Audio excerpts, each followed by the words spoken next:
Salam Atavatan TV YouTube kanalının Atavatan Habarlar Gepleşimizin mehriban tomoşaçylary.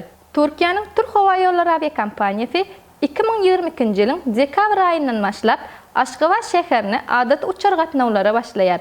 Kompaniýanyň Aşgabat şäherindäki şahamçy tarapyndan Atavatan Türkmenistan Halkara jurnalyna gelip goşan täze maglumata görä, Türk Hava Ýolları aviakompaniyasy 2022-nji ýylyň 7-nji dekabryndan başlap Hepdede 2 gebek İstanbul Aşgabat uğruna adat uçar gatnawlaryny amala aşyrar.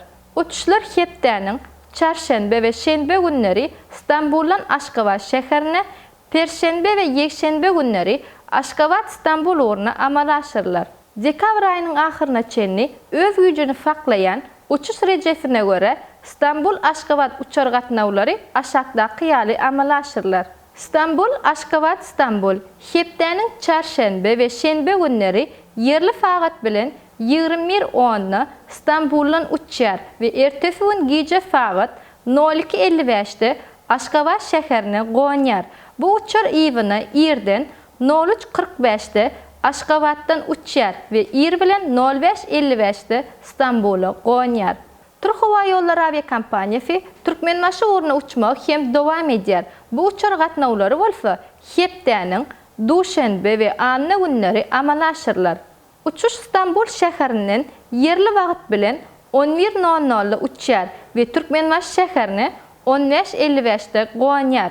Iwini bolsa 17:25-de uçýar we İstanbul şäherine yerli wagt bilen 21:50-de goňar. Hormatly tamaşaçylarymyz, Türkiýe Türkmenistan uğruna Hepdede feki fany adaty uçar gatnawy. Ma'lum bolşýaly, Türkmenistan aviakompaniyasy hem üstümizdäki ýylyň oktyabr aýyndan başlap Türkmenistan Türkiýe uğruna adaty uçar gatnawlaryny başlady. Bu aviakompaniýa hem İstanbul uğruna Hepdede 4 gebek adaty uçar gatnawlaryny amala aşyrýar. Şeýlelikde Türkmenistan Türkiýe Hepdede feki gebek adaty uçar gatnawlary amala aşyrýar. Aşgabat İstanbul uğruna Hepdeniň duşenbe, çarşembe, perşembe we şenbe günleri amala aşyrlar. Bu uçar gatnawlary iwine bolsa Hepdeniň ýokarda belirlenen günlerini İstanbul Türkmenbaşy uğru boýunça ýerine ýetirler. Mehriban muştaklarymyz, Türkiýe gitmek üçin viza. Türkiýe gitmek üçin viza döwrüniň girdilen döwründen bäri Türkmenistan raýatlarynyň ýüzlerçesi gelmek isleýän maksatlaryna laýyk viza alyp Türkiýe gelip gidýärler. Şeýle hem öň Türkiýede kanuна laýyk bolýan, ýagny wagtly ýaşamak üçin ýa-da zähmet çekmek üçin ruhsatnamasy bolan raýatlarymyz Türkmenistana giden wagty gaýtadan Türkiýe gelmek üçin viza almadan gelip bilýärler.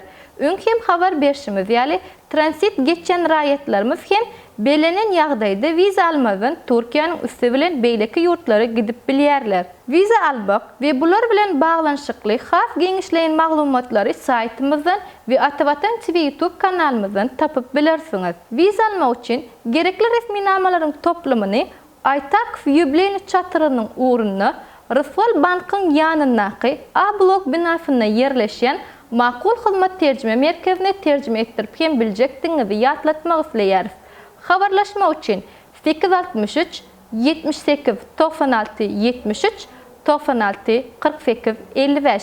Hormatly Atavatan TV YouTube kanalynyň tamaşaçylary, eger-de siz özüňize gerekli peýdaly maglumatlar almak isleseňiz, Atavatan TV YouTube kanalyndan tapyp bilersiňiz. Şeýle hem Atavatan Türkmenistan Halkara jurnalynyň atavatanturkmenistan.com saytyndan okap bilersiňiz.